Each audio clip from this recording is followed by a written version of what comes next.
Buenos días a todas y todos. Estamos aquí.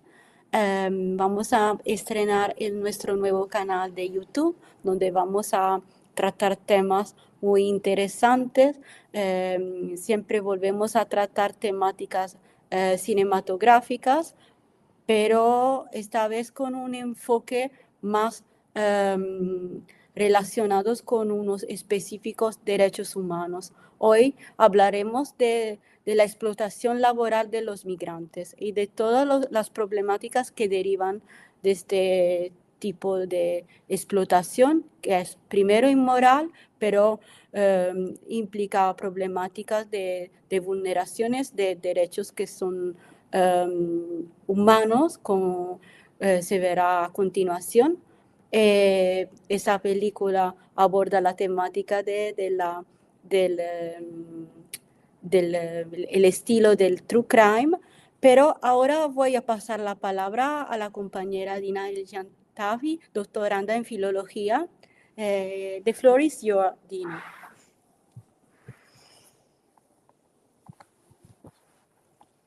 Muchas gracias, Eleonora, por esta presentación. En primer lugar, nos gustaría agradeceros vuestra asistencia a este encuentro de manera presencial y online. Es un honor para nosotras hablaros del director y periodista Sergio Rodrigo Ruiz y también de su película Jornaleros, el mal patrón. Sergio Rodrigo Ruiz es un periodista y director de cine español conocido por su estilo riguroso pero cercano a la vez que íntimo. Sus obras conmueven e impactan al utilizar diálogos de gran delicadeza estilística, una emotiva narrativa y una conciencia del tono directa. Es por esto que su trabajo cinematográfico no solo debe catalogarse como una producción de entretenimiento, sino también como un acto de activismo y una invitación a la reflexión sobre realidades complicadas y causas sociales. En relación a su activismo, debemos destacar su aportación en Entre Fronteras. Entre Fronteras es una productora formada por periodistas que buscan dar voz a todas aquellas personas que se encuentran en una situación complicada sin discriminarles por su origen, su religión, su raza, su género, su color de piel. Para ellos, el punto en común es la defensa de los derechos humanos. Entre las obras cinematográficas de Sergio Rodrigo Ruiz, debemos destacar Paralelo 35 grados 50, producida en 2021, documental por el que fue nominado en los Goyas en las categorías de Mejor Película, Mejor Dirección Nobel, Mejor Guión Original y Mejor Director de Fotografía.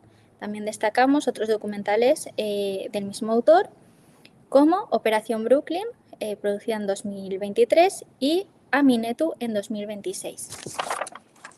A continuación, mis compañeras les hablarán de la película Jornaleros, el mal patrón, una de las películas que se presentaron el año pasado en el Festival de Cine de Valencia, el Human Fest.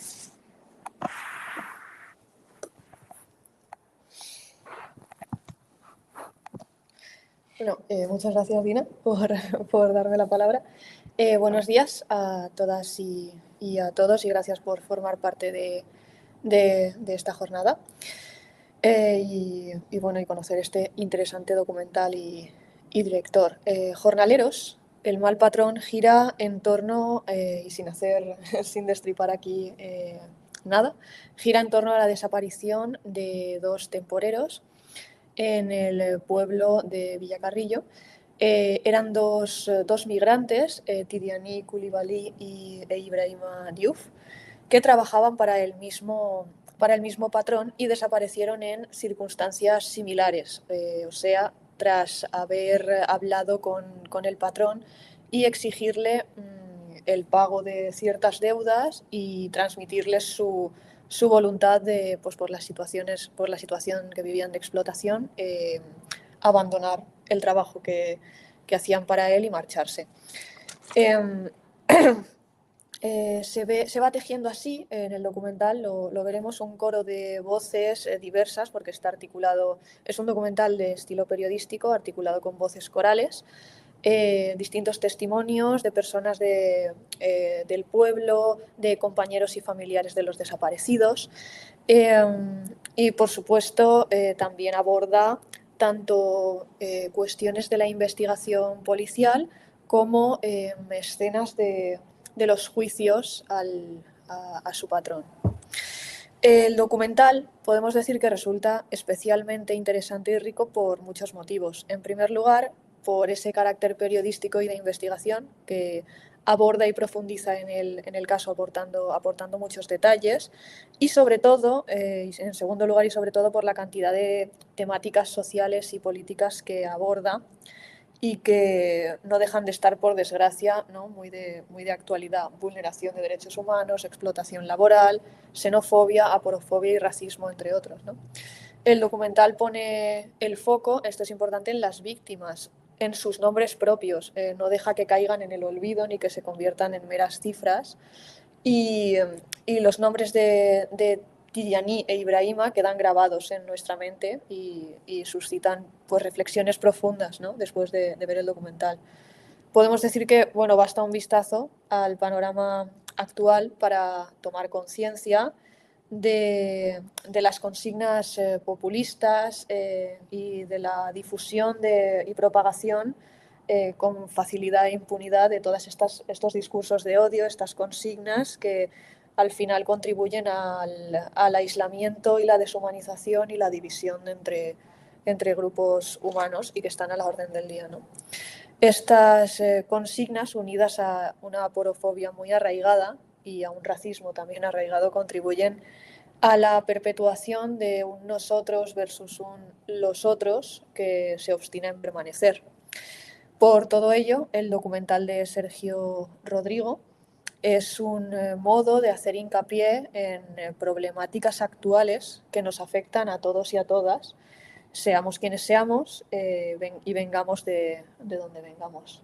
Ahora cedo la palabra a mi compañera Mano. Sí, como había destacado anteriormente, esta película se sitúa en el género del true crime.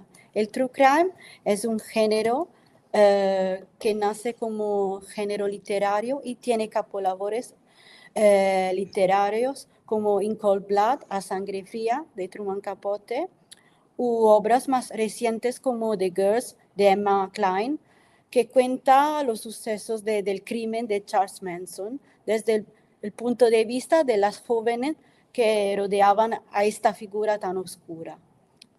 Pues a lo largo del tiempo pasa de ser un género literario a ser audiovisual, como en el caso de la película Los jornaleros, el mal patrón, para luego, en tiempos aún más recientes, convertirse en un tipo de contenido muy visualizado en el contexto de las redes sociales y consagrando así una nueva categoría de influencer, es decir, los influencers de True Crime.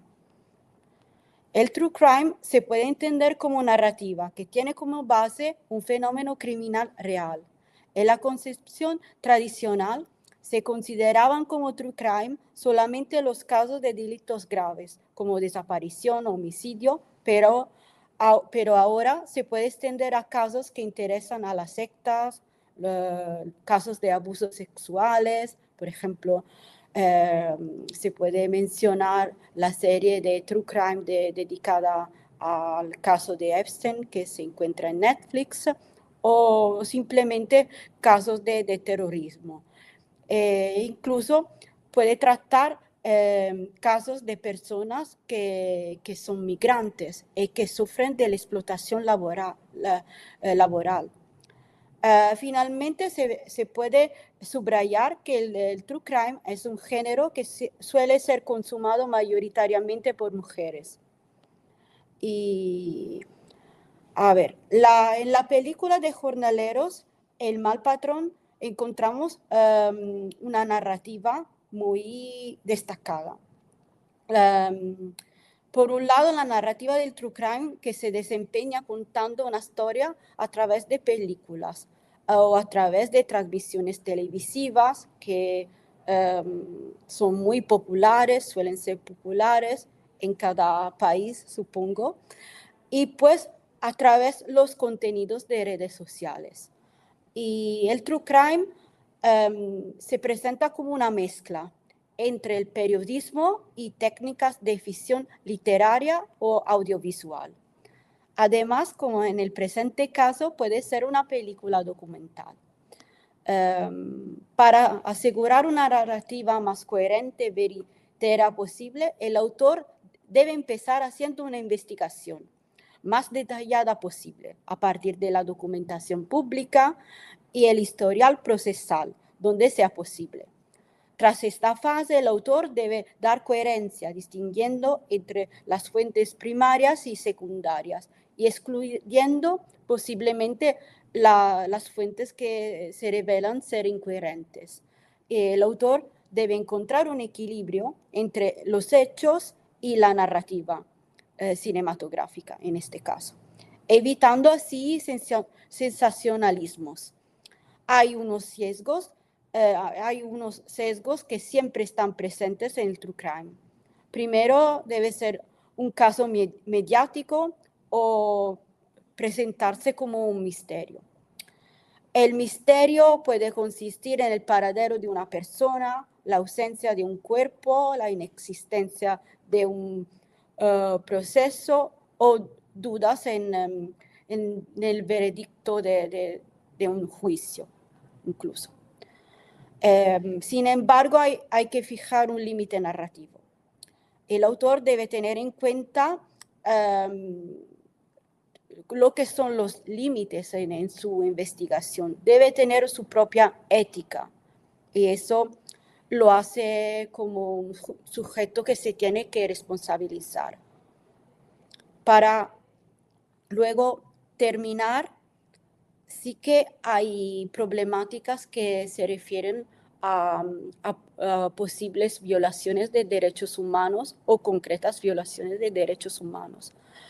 En la narrativa cinematográfica de esta película emerge claramente un caso de explotación laboral de migrantes. En este específico contexto sí que podemos detectar que ha sido una vulneración de derechos humanos como el derecho a ser libre de esclavitud, el derecho a la dignidad, el derecho a la salud y a la vida. Pero pues, considerando que se trata de true crime, se pueden identificar unos derechos fundamentales que son de segunda generación. Por ejemplo, el derecho a la privacidad y a la protección de datos. Porque el derecho, en este caso, a la privacidad y al derecho a la protección de datos entran en conflicto con el llamado derecho a la información en el periodismo investigativo. En este sentido, el derecho a la información no puede prevalecer respecto a estos derechos como el derecho a la privacidad o a la protección de datos. Y pues hay unos factores que se tienen que tener en cuenta. Por ejemplo, tanto el caso de las víctimas como también los criminales, como incluso los familiares, tanto de las víctimas como de los criminales, pueden ejercer unos derechos que se relacionan con la protección de datos. Por ejemplo, el derecho al olvido, que es un derecho fundamental. El derecho a la rectificación, porque puede ser que al principio que habían construido esta narrativa, los hechos se presentaban de alguna forma y luego ha pasado tiempo y los académicos, los sucesos procesales han hecho que ha cambiado totalmente la circunstancia. Entonces las personas que al principio podía parecer como un criminal, no ha sido como declarada no culpable. Eso es importante que se tiene que considerar. Por eso el derecho a la rectificación. Y pues otra cosa es que cuando se utilizan unas pruebas que se suelen presentar tal vez en docuseries o transmisiones de True Crime, son pruebas que forman parte del proceso y que caen en el llamado secreto del juicio. Entonces, o el secreto de la investigación. Lo que pasa es que hay una norma muy estricta, el artículo 10 del Reglamento General de Protección de Datos, que el autor de un documental de True Crime o una transmisión de True Crime debe tener en cuenta a la hora de crear este contenido. Paso la palabra a la compañera Dina El-Jantafi para cerrar este pequeño excursus y para los saludos finales.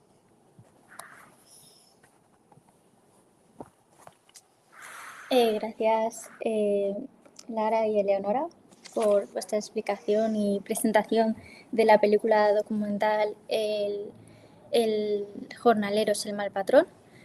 Como acabamos de ver, el cine tiene más de una función, no es únicamente la de entretener, sino contar historias y, en cierto modo, defender esos derechos humanos, pero siempre respetando las leyes, porque, como bien ha dicho mi compañera Eleonora, siempre la libertad de expresión no puede sobrepasar los límites de la privacidad, los derechos de protección de datos, que precisamente en Europa es algo que se valora mucho y se toma con una gran seriedad, porque al final la información privada es una información que no debe manejarse de forma banal, pero aún así debemos encontrar las vías legales para defender dichos derechos, como hemos visto con esta película. Por último, agradecer vuestra asistencia. Estamos muy contentas de teneros aquí y paso la palabra a mi compañera Lara por si quiere compartir unas palabras. Bueno, gracias, Dina. Y Manon, creo que ha sido, no sé, tanto la intervención de la presentación del director como, bueno, como la de toda la información que nos ha facilitado nuestra compañera. Y nada, espero que este documental fructifique y sea positivo en el seno de este proyecto y de estas jornadas, y sobre todo para recordar pues eso, el poder, ¿no?, de las manifestaciones artísticas, del cine, de los documentales para trabajar por la defensa de los derechos humanos y de la igualdad. Gracias a todas y todos y hasta pronto.